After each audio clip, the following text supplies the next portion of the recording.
நேயர்கள் அனைவருக்கும் அன்பான வணக்கம். இந்த தொகுப்புல ஏப்ரல் மாதத்திற்கு உண்டான பலன்களை தான் பார்க்க போறோம். ஏப்ரல் மாதம் 1ஆம் தேதி முதல் 30ஆம் தேதி வரைக்கும் இருக்கு. பங்குனி மாதம் 19ஆம் தேதி முதல் சித்திரை மாதம் 17ஆம் தேதி வரைக்கும் இந்த ஏப்ரல் மாதம் இருக்கு. இந்த ஏப்ரல் மாதத்துல தமிழ் வருட பிறப்பு அப்படின்னு சொல்லக்கூடிய சித்திரை மாதமும் நமக்கு பிறக்க போகுது. இந்த ஏப்ரல் மாதத்துல கிரகங்களோட சேர்க்கையும் கிரகங்களோட பெயர்ச்சியும் மேஷம் முதல் மீனம் வரை இருக்கக்கூடிய 12 ராசிக்காரர்களுக்கும் பல விதமான மாற்றங்களையும் தரப்போகுது. அதனால கிரகங்களோட பெயர்ச்சிலாம் எப்படி இருக்கு அப்படின்னு பார்ப்போம். புதன் பகவான் ஏப்ரல் மாதம் 2ஆம் தேதி மேஷ ராசியில அதுவும் வக்ர பயிற்சியில இருக்கிறாரு. ஏப்ரல் மாதம் 9ஆம் தேதி புதன் பகவான் வக்ர நிலையிலிருந்து மேஷத்துல பின்னோக்கி மீனத்துல நுழைய போறாரு. ஏப்ரல் மாதம் 13ஆம் தேதி சூரியன் மேச ராசிக்கு போறாரு.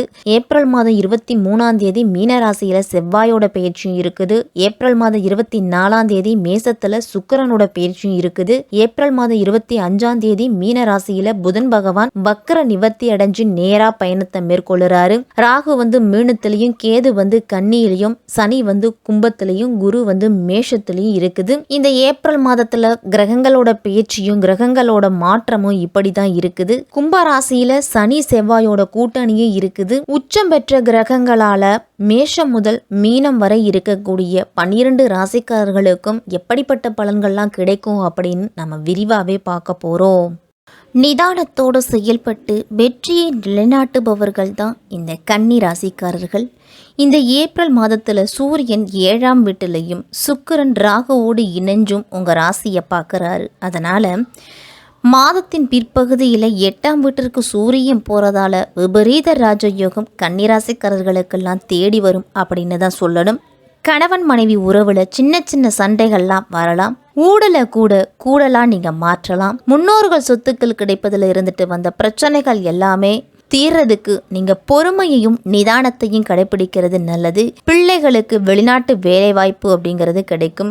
ஆரோக்கியத்துல அதிகம் கவனத்தை செலுத்தணும். மனதை எப்பொழுதும் அமைதியாகவும் உற்சாகமாகவும் வச்சுக்கிறதுக்கு முயற்சி செய்யுங்க. கன்னிராசிக்காரர்கள் எல்லாருமே இந்த ஏப்ரல் மாதம் கன்னிராசிக்காரர்களுக்கெல்லாம் திடீர் அதிர்ஷ்டத்தை தரக்கூடிய மாதமா இருக்க போகுது.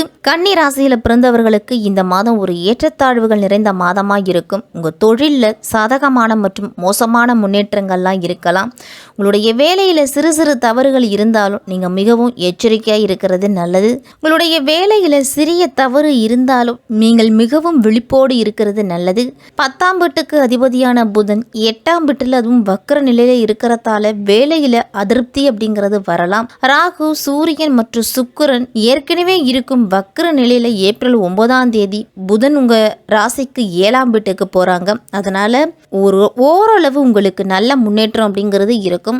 மாதத்தின் தொடக்கத்துல ராகு உங்க ராசிக்கு 7ஆம் வீட்டுல சுக்கிரனோடு இருக்கிறாங்க. அதனால அதே வீட்டுல புதனும் இருக்கிறாரு. சுக்கிரன் மற்றும் புதன் இருவருமே ராகுவால பாதிக்கப்பட்டிருக்கிறதுனால எந்த ஒரு முக்கியமான முடிவுகள் எடுப்பதையும் நீங்க இந்த மாதத்துல தவிர்த்துக்கிறது நல்லது. 5ஆம் வீட்டுக்கு அதிபதியான சனி 6ஆம் வீட்டுல தங்கி உங்களுடைய படிப்பு சம்பந்தமானவற்றில் நல்ல முன்னேற்றத்தை கொடுப்பாரு அப்படின்னு தான் சொல்லணும். செவ்வாயும் சனியும் அமைஞ்சிருக்கிறதால பல சூழ்நிலைகளையும் உங்களுக்கு ஒரு குழப்பமான மனநிலை அப்படிங்கிறது இருக்கும். அதனாலேயே சில உடல்நலம் பாதிக்கப்படுவீங்க. செவ்வாயோட தாக்கத்தால படிப்புலையும் ஒரு சில தாக்கம் அப்படிங்கிறது வரும். குரு மாதத்தின் தொடக்கத்துல 9ஆம் வீட்டில் அமர்ந்திருக்கும் போதும் வக்கரகதியில புதனோடு 2ஆம் வீட்டை பார்க்க போறாரு. அதனால குடும்ப உறுப்பினர்கள் எல்லாருமே உங்களை விரும்புவாங்க. குடும்பத்துல நீங்க மிகவும் மதிக்கப்படுவீங்க. உங்களுடைய வார்த்தைகளுக்கு முக்கியத்துவம் கொடுப்பதன் விளைவா குடும்பத்துல நல்ல முன்னேற்றம் இருக்கும், அமைதி இருக்கும், ஒற்றுமை இருக்கும். 5ஆம் வீட்டுக்கு அதிபதியான சனி 6ஆம் வீட்டில் செவ்வாயோடு இணைஞ்சிருக்க உங்களுக்கும் அன்புக்குரியவர்களுக்கும் இடையே மோதல், சண்டைகள் இதெல்லாமே வரலாம். அவர்களிடத்துல ஒரு சற்று எச்சரிக்கையா இருக்கணும், கவனமா பேசணும். உங்களுடைய காதலியின் இதயத்துல உங்களை பற்றி தவறான வதந்திகள் எல்லாமே பரப்பப்படுறதுக்கு வாய்ப்பு இருக்கு. அதனால சற்று கூடுதல் கவனத்தோடு இருக்கிறது நல்லது. நீங்க திருமணமானவரா இருந்தீங்க அப்படின்னா இந்த மாதம் சற்று கடினமா இருக்கும். ராகு, சூரியனும் சுக்கிரன் ஒரு புறமும் இருக்கிறாங்க. அதனால குடும்பத்துல ஒரு சிலவான சண்டை சச்சரவுகள்லாம் வரலாம். ஏப்ரல் 13ஆம் தேதிக்கு பிறகு சூரியன் வந்து 8ஆம் வீட்டுக்கு போகிறாரு.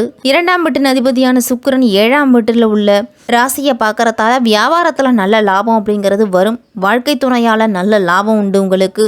ஆனால் அது சுக்கிரன் ராகு மற்றும் சூரியனால் தடைபடுறதுக்கும் வாய்ப்பு இருக்குது. அதனால் ஏப்ரல் மாதம் 23ஆம் தேதி செவ்வாய் வந்து 7ஆம் வீட்டுக்கு போகிறாரு. அதனால் பணம் பெறுவதில் இருந்துட்டு வந்த தடைகள் எல்லாமே நீங்க போகுது. பெரிய உடல்நல பிரச்சனைகள் எல்லாம் தவிர்த்துக்கிறதுக்கு நல்ல உணவு பழக்க வழக்கத்தை நீங்கள் பயன்படுத்திட்டு வர்றது நல்லது. வயிறு சார்ந்த பிரச்சனைகள், முதுகு வலி, மூட்டு வலி, உடல் வலி, காய்ச்சல் போன்றவற்றையெல்லாம் சற்று எச்சரிக்கையோடு கவனிச்சுட்டு வர்றது நல்லது. அப்போதான் பெரிய விதமான பாதிப்பு எதுவும் ஏற்படாமல் நீங்கள் பாதுகாத்துக்கலாம். தொழில் ரீதியாக இந்த மாதம் உங்களுக்கு கலவையான பலன்கள் கிடைக்கும். பணியை செய்கிறவங்களுக்கெல்லாம் மாதத்தின் தொடக்கத்தில் ஒரு சில சிரமங்கள்லாம் ஏற்படலாம். 10ஆம் வீட்டுக்கு அதிபதியான புதன் 8ஆம் வீட்டில் அதுவும் பிற்போக்கான நிலையில் இருக்கிறதால வேலையில் அதிருப்தி அப்படிங்கிறது வரும். மாதத்தின் தொடக்கத்தில் காதல் விவகாரங்கள்லாம் பாதிக்கப்படும். அதன் பிறகு படிப்படியாக இயல்பு நிலை அப்படிங்கிறது வரும். வேலையில் இருக்கிறவங்கெல்லாம் விடாமுயற்சியுடன் ஒழுக்கத்தை கடைப்பிடிக்கிறது நல்லது. தனிப்பட்ட வாழ்க்கை அப்படிங்கிறது அன்பால் நிரப்பப்படும். ஆனால் குடும்ப உறுப்பினர்களின் ஆரோக்கியம் உங்களுக்கு வந்து கவலை ஏற்படுத்தலாம். வெளியூர் பயணம்லாம் சென்று வருவீங்க. பணியை செய்கிறவங்களுக்கெல்லாம் மாதத்தின் தொடக்கத்தில் சிரமங்கள் அப்படிங்கிறது வரும். 10ஆம் வீட்டுக்கு அதிபதியான புதன் 6ஆம் வீட்டில் செவ்வாய் மற்றும் சனியின் தாக்கம் இருப்பதால உங்களுடைய சக பணியாளர்கள்லாம் உங்களை தொந்தரவு செய்வாங்க. இருந்தாலும் ஏப்ரல் 23ஆம் தேதி செவ்வாய் 6ஆம் இடத்திலிருந்து 7ஆம் வீட்டுக்கு செல்வதால் பிரச்சனைகள் குறைஞ்சு எதிரிகளோட தாக்கமும் சற்று குறைய தொடங்கும் உங்களுக்கு. நிதி நிலைமை இந்த மாதம் ஏற்ற இறக்கமாக தான் இருக்கும். நிதிநிலையை இந்த மாதம் 2ஆம் வீட்டுக்கு அதிபதியான சுக்கிரன் 7ஆம் வீட்டில் உச்சராசியில் இருக்கிறதால வியாபாரத்தில் நல்ல லாபம் அப்படிங்கிறது உண்டு. வாழ்க்கை துணையால் உங்களுக்கு லாபம் கூடும். அது சுக்கிரன் மற்றும் ராகுவானால தடைபடலாம். புதன்கிழமை தோறும் வாயில்லா ஜீவன்களுக்கு உணவளியுங்க. சனிக்கிழமை தோறும் லலிதா சகசரநாமம் மற்றும் ஆதித்ய ஹிருதயம் கேட்டு எதிரிகளிடமிருந்து பாதுகாப்பை பெற முயற்சி செய்யுங்க. இந்த மாதம் குடும்பத்தோடு ஆன்மீக பயணம், ஆன்மீக சுற்றுலாலாம் சென்று வர்றதுக்கு வாய்ப்பு இருக்குது. அதனால் ஆன்மீக பயணங்கள் சென்று வாங்க.